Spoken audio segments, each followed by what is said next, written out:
Welcome to Plan Your Estate Radio with your host, San Jose estate planning attorney Bob Bergman. Bob's been practicing law for over 30 years and is certified by the State Bar of California as a legal specialist in estate planning, trust, and probate law.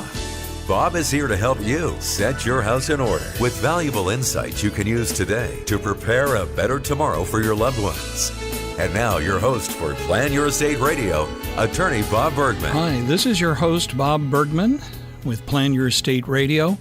I want to welcome you to the show today. Before I get started with the topic at hand, which is talking about how to plan for your minor children, I wanted to give a shout out to the composer and performer of my theme music.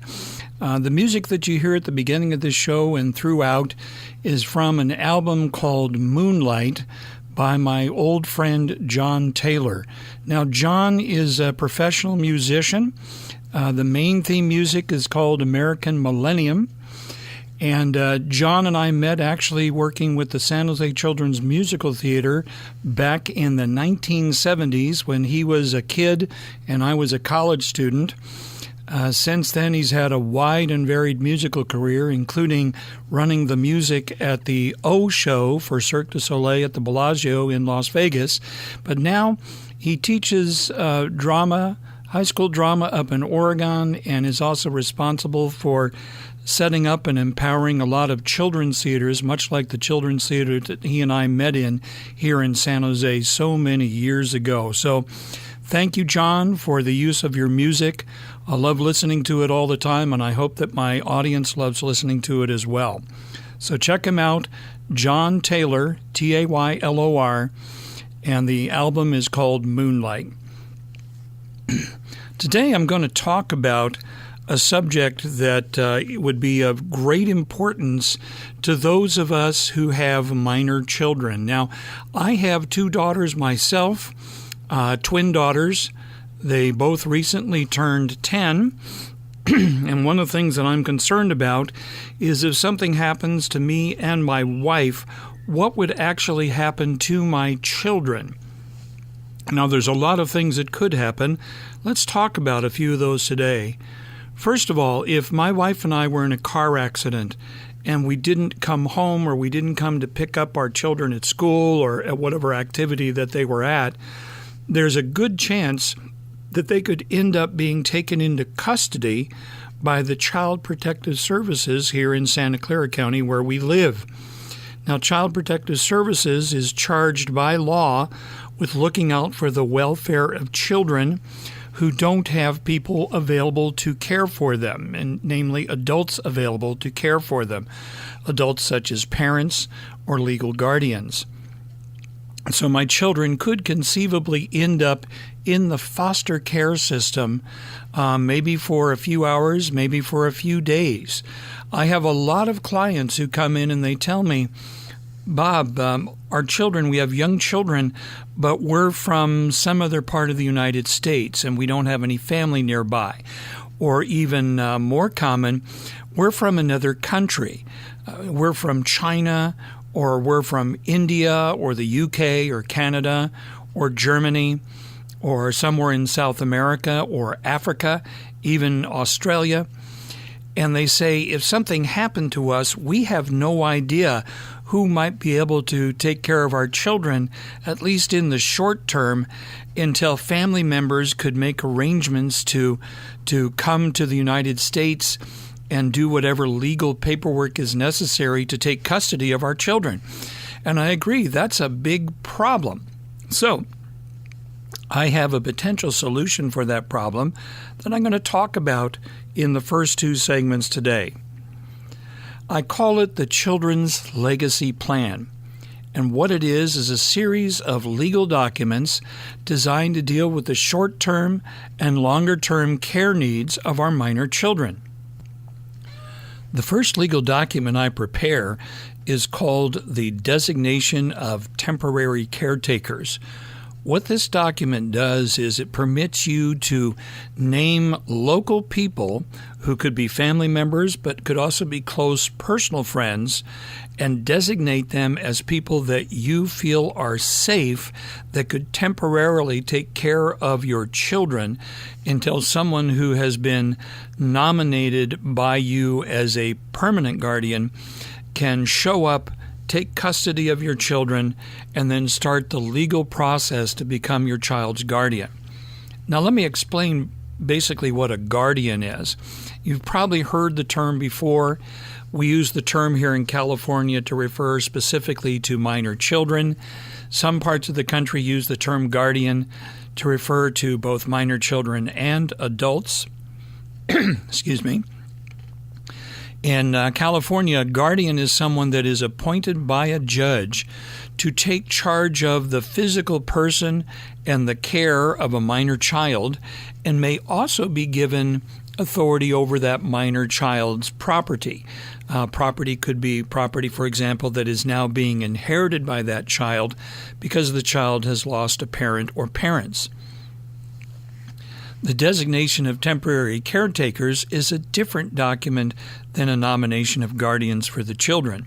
And let me explain.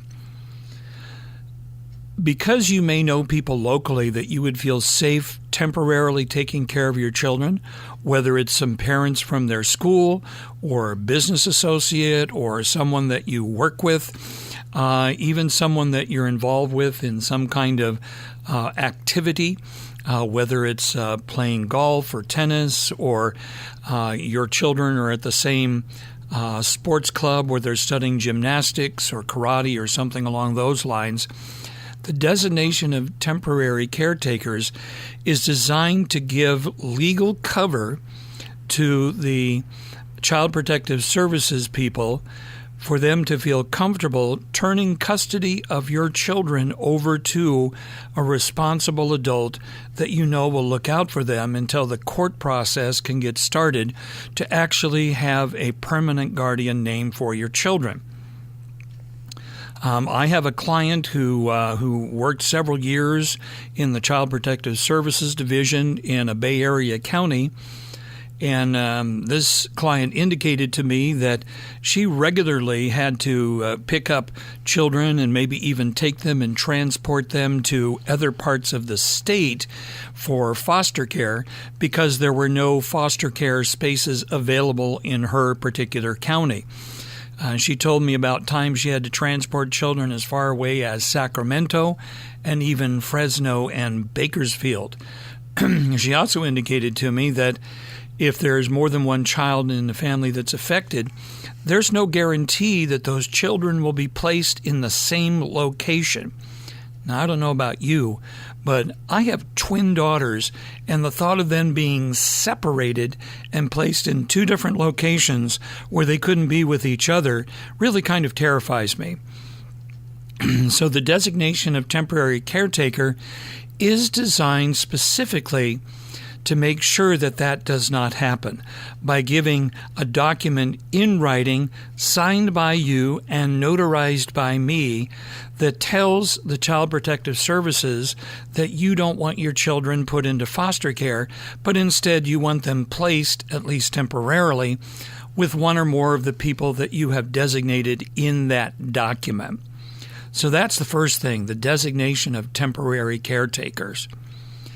The next thing would be a nomination of guardians. Now, it's a common misconception that we get to decide who will be the guardians for our children if something happens to us.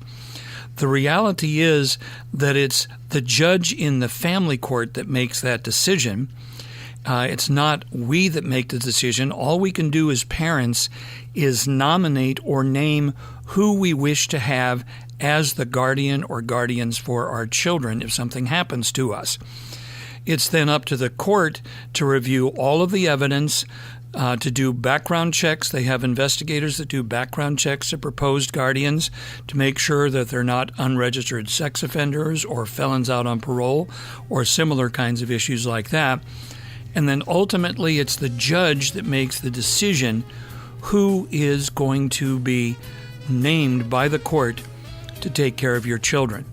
So we nominate, but the court appoints. Now, after the break, I'm going to come back and talk about some other legal considerations that deal with guardianship for your children. Now, back to Plan Your Estate Radio. Once again, your host, estate planning, trust, and probate law specialist, attorney Bob Bergman. Before the break, I talked about the Children's Legacy Plan and how it's very, very important to make sure that you have nominated guardians and also designated temporary caretakers for your children. One of the major issues that comes up with the nomination of guardians is who is going to be the most appropriate person to raise your children. Many families have family members that would be completely inappropriate to act as guardians for their children.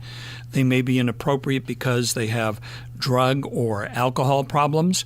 They may be inappropriate because the people are abusers of some kind, either physical abusers, sexual abusers, financial abusers, emotional, spiritual abusers.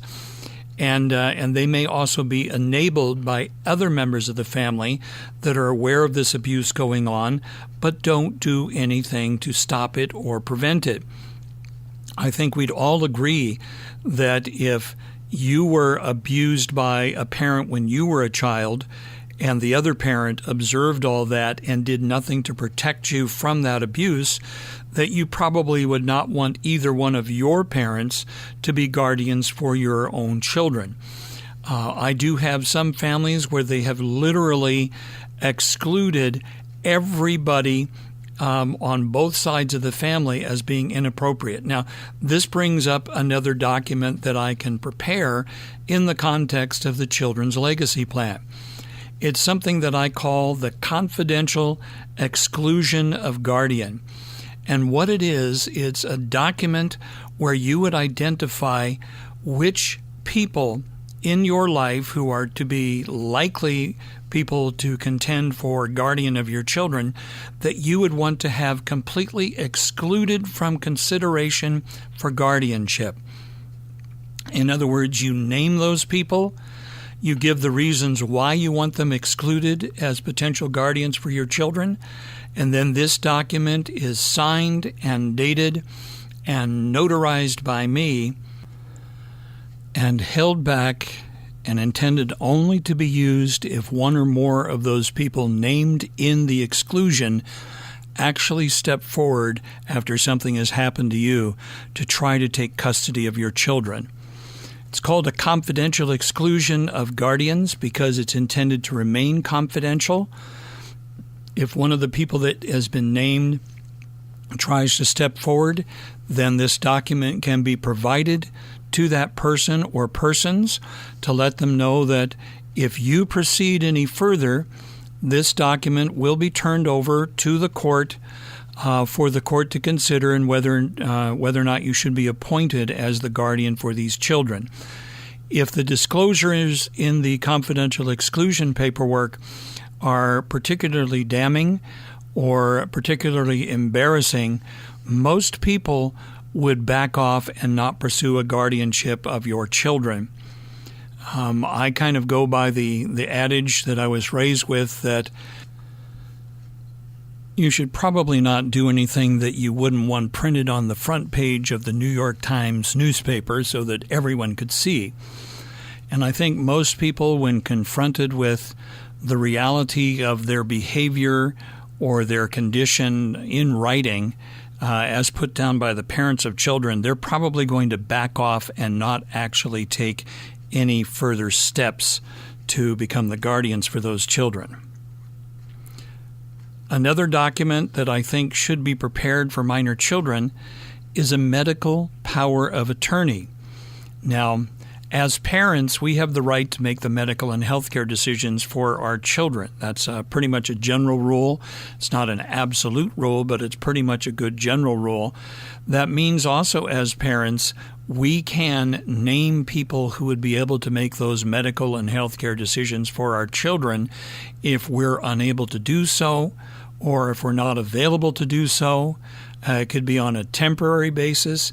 It could be on a more permanent basis, at least until such time as the court has appointed a formal permanent guardian for the children. Many children who lose parents end up being the beneficiaries of estates.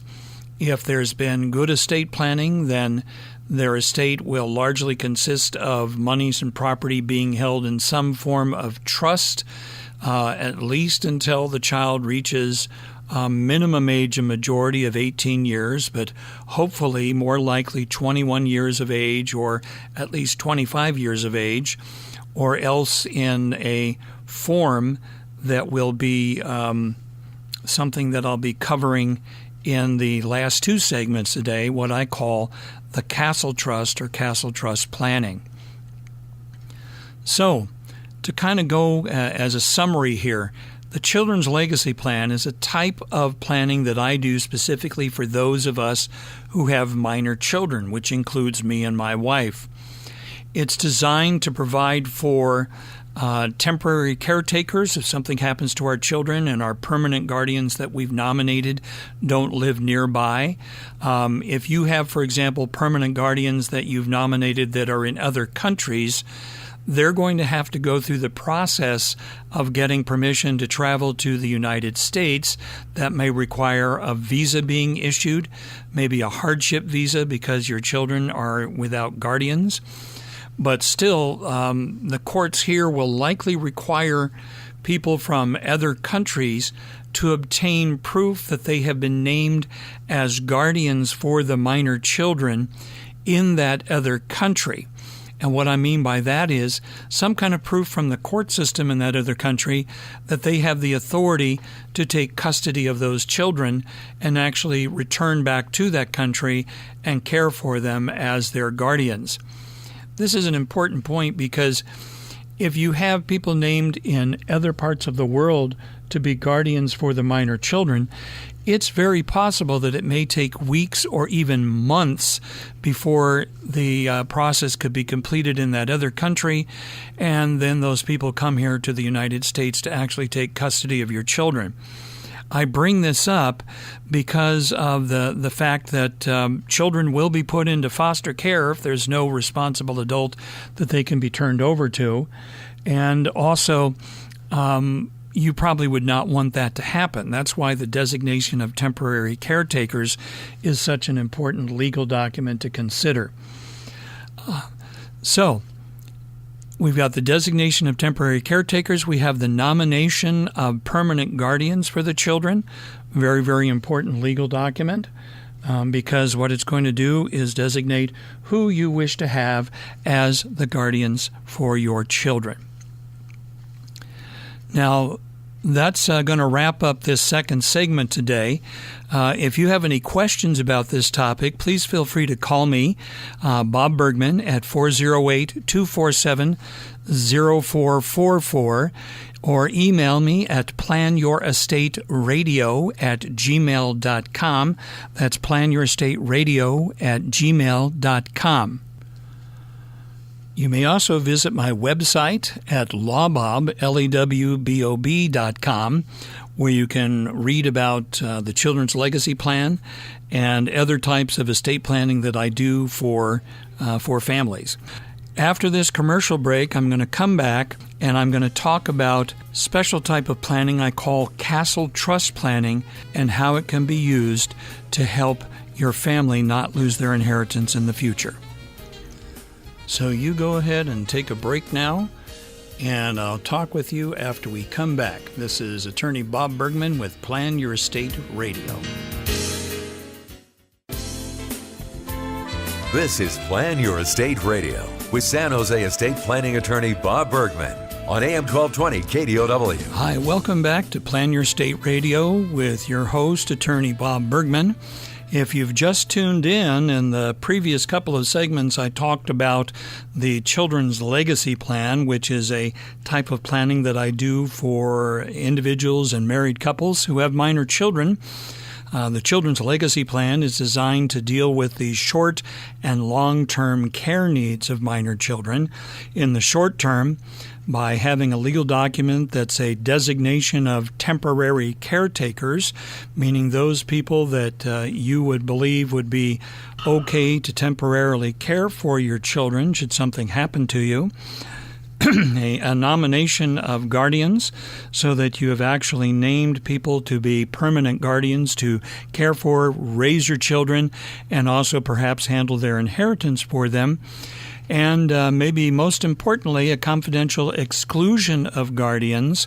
If there are people, adult relatives, that you would want to exclude from being considered as guardians for your minor children, that's another legal document that can be used to present to the court if necessary to have them excluded as guardians.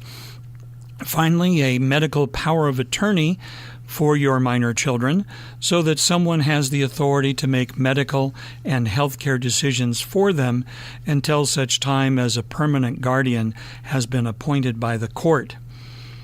Now, for the remainder of the show, I'm going to be talking about a new topic, specifically what I call castle trust planning. Now, let me explain.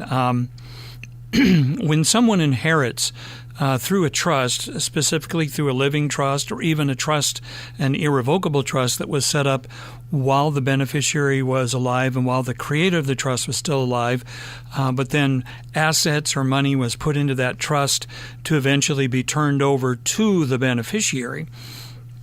In a case like that, there's a lot of different ways that you can actually leave property to someone through your estate and your estate planning. Some people don't do any planning at all, which means that property will pass to their heirs by intestate succession. Intestate succession is the legal terminology for basically who gets your property when you die if you don't have a plan. It's typically going to be who you might suspect. It will go to a spouse. It will go to your children. If your children are deceased but you have grandchildren, it will probably go to your grandchildren. That's one way to do it. Many people do living trust planning, and in living trust planning, they also provide that everything just goes directly to their children.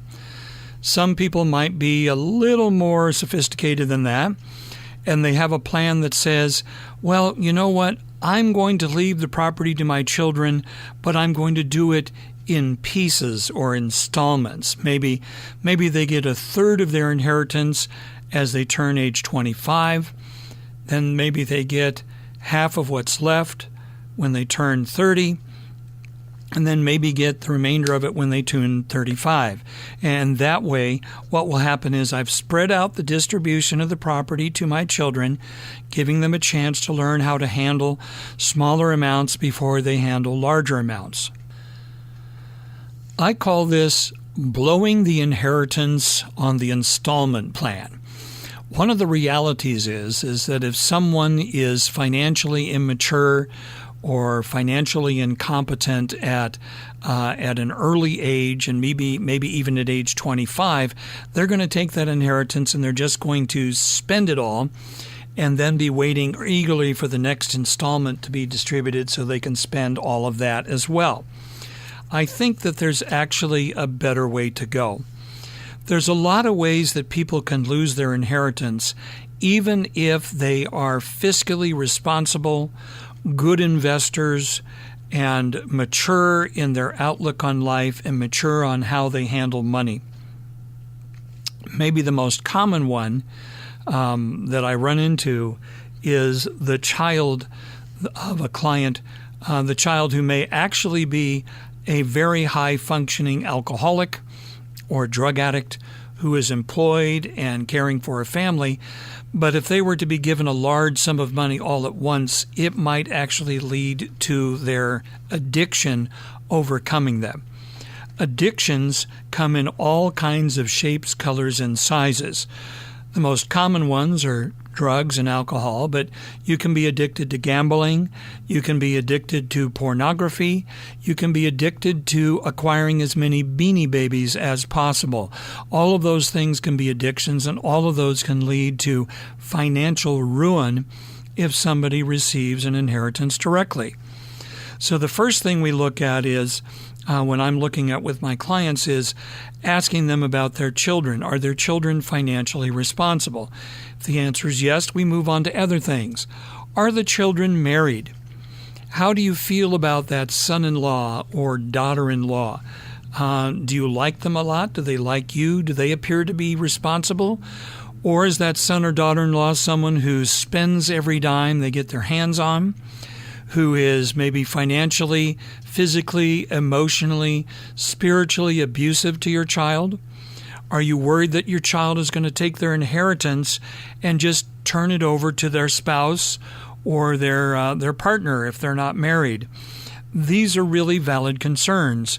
In a case like that, I think we could agree that it's probably not a good idea to give a large sum of money to that child directly after you've died. Third thing, what happens if your child is in a high-risk profession, such as practicing law or medicine, accountancy, civil engineering, architecture, any kind of profession where if your child makes a mistake, your child could be sued for malpractice?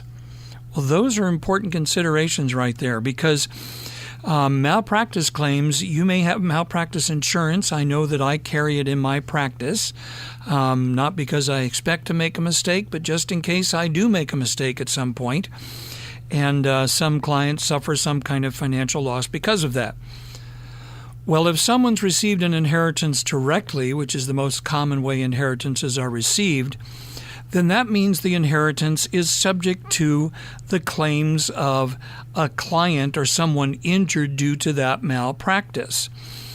This is why, for example, sometimes when I do planning for married couples, even though there may be no estate tax reason to create an irrevocable bypass trust, which is a trust designed to hold the deceased spouse's share of property for the benefit of the surviving spouse, but to bypass the surviving spouse's taxable estate and also to provide asset protection for that surviving spouse, I may do that even though there's no tax reason to do it, because the spouses are professionals of some kind. They're in high-risk professions, and there's a concern that if everything goes to the surviving spouse, then that means the surviving spouse could potentially lose some or all of that inheritance because of a simple mistake made that leads to a malpractice claim. So that's the other reason why we might do different kind of planning to pass property on to our children. Another thing that can happen in people's lives is they actually just make a mistake. They're inattentive driving on the freeway, looking down at the phone. We've all done that. Sending a text message. We've all done that. And then they look up at the last moment and see that the traffic has stopped, and it's too late to put on the brakes and stop, and boom, the child hits the rear of the car in front of them. That car is shoved into the car in front of them. Boom, boom, boom, boom, boom, boom, boom. Next thing you know, 20 cars are involved in that collision started by your child at the very back. The way liability flows with these kinds of claims called tort claims is it flows backwards from the front of the row of cars to the rear of the row of cars, whoever started the collision going. Your child can end up being sued by 20 or more people for their personal injuries and their property damage, and I can pretty much guarantee it won't take many injuries or much property damage before your child's automobile insurance liability limits have been exceeded, and now their personal assets are at risk. Even if your child has an umbrella personal liability policy on his or her home, which I think can go up to about $4 million, it still may not be enough to protect the child's own personal property, which could include the inheritance that was received from you. So I think there's a better way to do that. What if you have a child who is a special needs person? You don't want to leave the inheritance directly to them either. And what if your child is incredibly wealthy already? You don't want to leave the inheritance directly to them for a similar reason. Now, what am I talking about here? It's what I call castle trust planning. And how it works is this. Instead of leaving an inheritance directly to a child, what we do is leave the property in trust for the child, with specific instructions to the trustee in charge of that trust that the property is to be used for the needs of the child as those needs may appear in the future. Needs such as the child's health needs, the child's needs for education, for maintenance and support. That's things like food, clothing, shelter, recreation, vacation. All of these things, I think we would agree, are things that people need, especially living and working here in the United States. But the key is we focus on the child's needs instead of focusing on the child's wants, wishes, or desires. By focusing on the needs, we can create a plan that's going to protect that child's inheritance. After the break, I'll come back and tell you pretty much how this castle trust planning works. Talk with you then.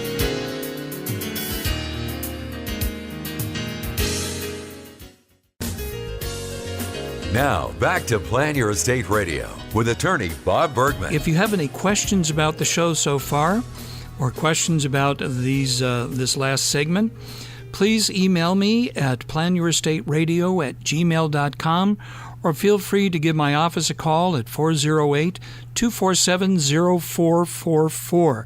I'll be happy to answer your questions or talk with you on the phone and answer your questions there. If I don't pick up and you get my service, then please leave a message and I'll get back to you as soon as possible. Now, castle trust planning. The technical term for this type of planning is called multi-generational skipping trust planning. Yeah, I know that's a pretty technical term, and that's why I call it castle trust planning.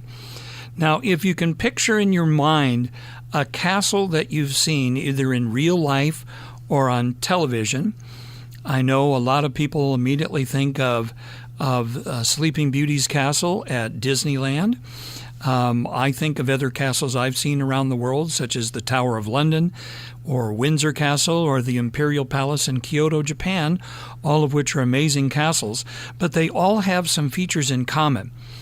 Probably the main feature you see is that they have high walls and thick walls, and typically a drawbridge or some kind of guarded entryway so that it's not easy to get inside that castle. And castles back in the older times also had the feature of having garrisons or armed soldiers who were there to prevent people getting into the castle. Castle trust planning basically takes the position that we're going to take the inheritance going to somebody and we're going to actually put it in a treasure chamber inside this castle, and we're going to lock up the treasure chamber, which has a big heavy door with steel bars across it, and the key is going to be given to this heavily armed defender of the castle called the trustee. The trustee, if you picture, if you will, a heavily armored knight in full plate armor with a helmet and a 2.5-foot broadsword, waiting to cut down anybody trying to get in the castle to get to the treasure, which is your child's inheritance. So castle trust planning is designed to protect the inheritance of your child from anything that could come at the child during the child's lifetime. Things such as the addiction problem, things such as the child being too young or financially immature, which we know is no respecter of age. Everybody knows people in their later years who are still financially immature, who run out of month before their money. Think of any cliche you want, but there's people that just don't know how to handle funds. Then we have the people who are in abusive marriages or relationships. We're worried about them perhaps losing their inheritance because they're going to mix it into the marriage once they receive it, and then a few years later, the spouse divorces them and walks out the door with half the inheritance. That's probably the most common thing that happens with inheritances, is that people just add them into their marriage and they don't keep them separate from the marriage, even though legally they're entitled to do so. Then you may have someone who's a special needs person who should never receive an inheritance directly, and maybe it should be directed into a form of supplemental needs trust for them, with somebody else put in charge of it to protect it for them. And then people who are in high-risk professions, or people who may just suffer an injury where they actually injure other people and they're being sued for those injuries. All of these people need protection from losing their inheritance to things that could conspire to take it away from them. So by putting it in this special trust that has limitations on how the property can be used just for the needs of the child or other beneficiary, we have provided a very high level of asset protection for that inheritance. Asset protection that might be able to go on for a couple of generations, protecting not only your children's inheritance, but also protecting that inheritance when it's passed on to grandchildren. That's a pretty amazing thing that we can do with this type of planning. Now, the reality is that most attorneys who do trusts for people are not aware of this kind of planning. They're not aware of it, or if they are aware of it, they don't know how to accomplish it, because it is a more advanced form of estate planning than just doing what I call the sweetheart trust, which I die, everything goes to my wife, my sweetheart. She dies, everything goes on to our children outright, and then they're on their own after that point. So this type of multi-generational planning, or what I call the castle trust planning, is a form of advanced estate planning, which means that it really should only be done by someone who understands how to do it. In my experience, the attorneys that I know understand how to do it are those that are board certified in estate planning, trust, and probate law, such as myself. Here in Santa Clara County, where I practice law, there's only about 100 attorneys out of the over 8,000 attorneys that practice in Santa Clara County that are certified as estate planners. That's just a fact. Now, that doesn't mean that there aren't attorneys that know how to do this that are not board certified in estate planning, but it's much more likely that your average attorney that just kind of does trusts on the side as an additional service offered in addition to bankruptcy, personal injury, family law, and maybe 3 or 4 other practice areas, those attorneys are not specialists, and they probably don't really know how to do this type of planning properly. I'll be happy to send you my consumer guide to wills, living trusts, and estate planning. It's a very good guide, and I think you'll find it very useful. Until next time, this is Bob Bergman with Plan Your Estate Radio. You've been listening to Plan Your Estate Radio with estate planning attorney Bob Bergman. For more information on today's program or to schedule a consultation, visit lawbob.com, where you'll also find information on his upcoming estate planning seminars. LAWBOB, lawbob.com. Or call his office in San Jose, 408-247-0444. That's 408-247-0444. And be sure to tune in next week for more Plan Your Estate Radio. Opinions expressed in the preceding program do not necessarily represent the views of the ownership, staff, or management of this station and are for informational purposes only and should not be construed to be legal, financial, or tax advice. Seek appropriate legal advice regarding your particular situation. Attorney Bob Bergman does not offer any guarantees with regard to the outcome of your legal matter. Prior results in other cases do not guarantee a similar outcome in your case. All rights reserved.